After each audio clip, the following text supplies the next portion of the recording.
네, 여러분 이번 영상에서 여러분들이 매일매일 복습할 수 있도록 누적 복습 영상을 찍어보도록 하겠습니다. 자, 첫 번째는 재고자산입니다. 취득원가 결정에서 재고자산의 의의는 꼭 기억하세요. 판매를 위해 보유하고 있거나 제조 과정이 있거나 원재료, 소모품 모두 포함입니다. 흐름을 기억하세요. T 계정입니다. 기초에서 매입자산은 더하고 판매분은 매출 원가로, 미판매분은 기말재고로 남아있습니다. 저가법 하에서 측정은 취득원가와 순실현 가능 가치 중 낮은 금액으로 측정합니다. 자, 이제 재고자산의 취득원가부터 본격적으로 체크하도록 하겠습니다. 재고자산의 취득원가는 현재의 장속에 이르게 하는데, 현재의 상태로 이르게 하는데 발생한 기타 원가 모두 포함입니다. 상품 매매 기업 같은 경우에는 매입 가격에 관세와 매입 운임은 더하고 환급 가능한 수익 관세는 뺍니다. 그리고 매입 할인과 리베이트 등도 뺍니다.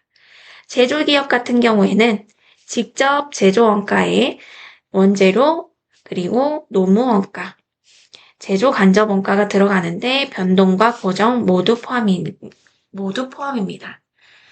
제조 간접 원가는 실제 사용에 기초하고 고정 제조 간접 원가는 정상 조업도에 기초하되 실제 조업도도 사용 가능합니다. 이때 비용은 판매된 재고자산의 원가와 배부되지 않은 제조 간접 원가, 제조 원가의 비정상적인 금액으로 구성됩니다. 만약 후불 조건으로 취득해서 장기에 걸쳐서 지급하거나 금융 요소가 포함된 경우에는 그 이자 비용은 기간에 걸쳐 비용으로 인식합니다. 반면 발생 기간의 비용으로 인식해야 되는 원가 등은 다음 등이 있습니다. 비정상적으로 낭비된 원가, 필수 보관 원가 이외의 보관 원가, 현재 상태로 이르게 하는데 기여하지 않은 원가, 판매 원가 등은 즉시 비용으로 처리합니다. 본격적으로 기말재고 자산의 평가 어떻게 구성되는지 P와 Q에 대해서 각각 체크해 보도록 하겠습니다.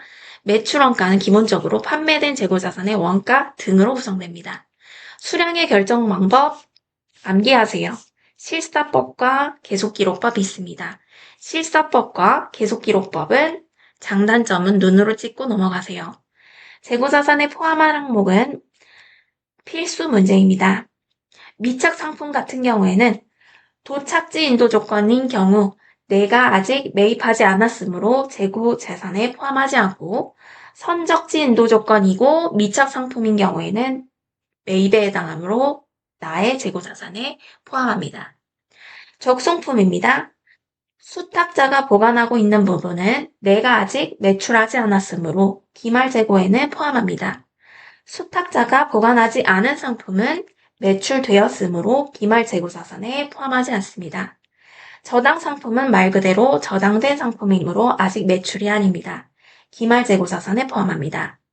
반품률이 높은 자산은 예측 가능한 경우에만 매출에 해당하므로 기말 재고 자산에 포함하지 않습니다.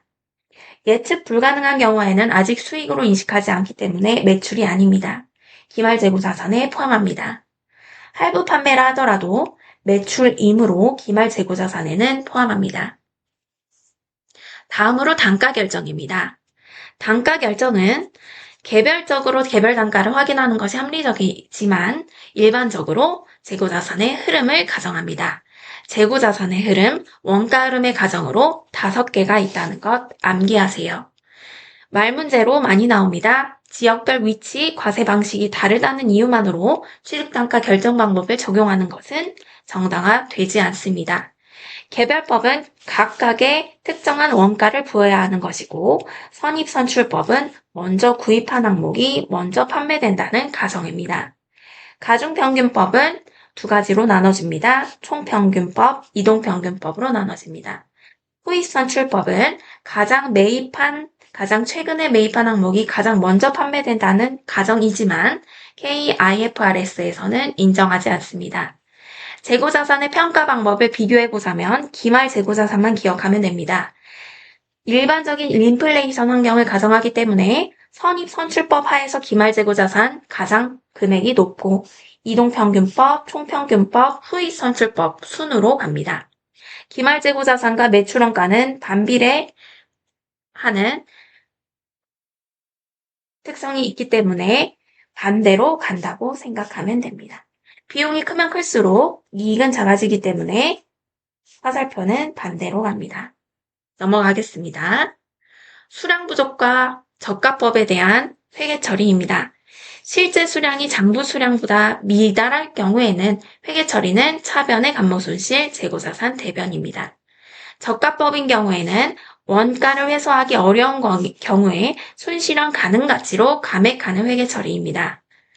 일반적인 재고자산 판매를 통해서 실현될 것으로 매각되는 매각 금액을 순실현 가능 가치라고 하고 거래 원가는 차감합니다. 말문제로 주의하세요. 기업의 투규 가치로 순공정 가치와 다룰 수 있습니다. 목적을 고려하여 측정합니다. 일반 판매 가격으로 하되 계약 가격, 확정 판매 가격이나 특정 용역 계약을 이행하기 위해서 보유하는 경우에는 해당 계약 가격을 기초로 판정합니다. 원재료 같은 경우에는 주의하세요. 완성품이 원가 이상으로 판매될 경우에는 감액하지 않습니다.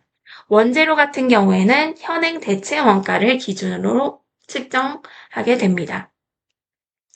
회계 처리도 기억하세요. 재고자산 평가 손실 차변, 재고자산 평가 충당금 대변입니다. 환입에 명백한 증거가 있는 경우에는 반대로 회계 처리합니다. 유사한 관련 이능 항목들을 통합해서 조별로도 적용 가능하다는 법 문제로 출제될 수 있습니다. 개념 정리하고 가겠습니다. 순실현 가능 가치는 정상적인 영업 과정에서 매각했을 경우에 예상 판매 가격에서 추가 완성 원가와 판매 비용을 차감한 금액입니다. 제공품의 경우에는 추가 완성 원가를 반드시 고려하세요. 현행 대체 원가는 재고자산에 쓰입니다. 이 부분은 정리된 금액입니다. 만약에 확정 판매 계약인 경우에는 계약 수량 이내인 경우에 계약 원가에 기초하고 나머지 수량은 일반 판매 원가에 기초합니다. 재고자산을 감모와 평가손실로 하는 경우에는 X축은 장부 수량과 실사 수량으로, Y축은 취득 원가와 순실현 가능 가치로 나누어서 감모손실 먼저 그리고 평가손실 순으로 측정하시면 됩니다. 재고자산이 당기순이익에 미치는 효과는 T 계정으로 접근하세요. 차변에는 기초와 매입, 대변에는 매출 원가와 기말 재고로 구성됩니다. 감모손실과 평가손실이 있는 경우에는 대변에 있었던 T 계정의 대변에 있었던 기말 재고를 X축은 Q, Y축은 P를 기억하세요. 감모손실부터 먼저 측정하고 평가손실을 그 다음으로 측정합니다. 그 다음으로 손익의 일부를 다른 계정으로 분류할 경우에는 기타 비용 그리고 기말 재고를 각각 측정해서 매출 원가는 차액으로 구하세요. 마지막입니다. 기초평가 충당금이 있는 경우에는 T계정에서 기말 재고를 X축과 Y축으로 순액을 구하신 다음에 비정상 감모는 빼주세요. 매출 원가를 잔액으로 구한 다음 그 매출 원가에 기말 기초평가 충당금을 빼주는 방식으로 매출 원가를 구하시면 됩니다. 추정에 대한 문제도 나올 수 있습니다. 추정에 대한 문제는 매출 총이익률법과 소매재고법이 있습니다.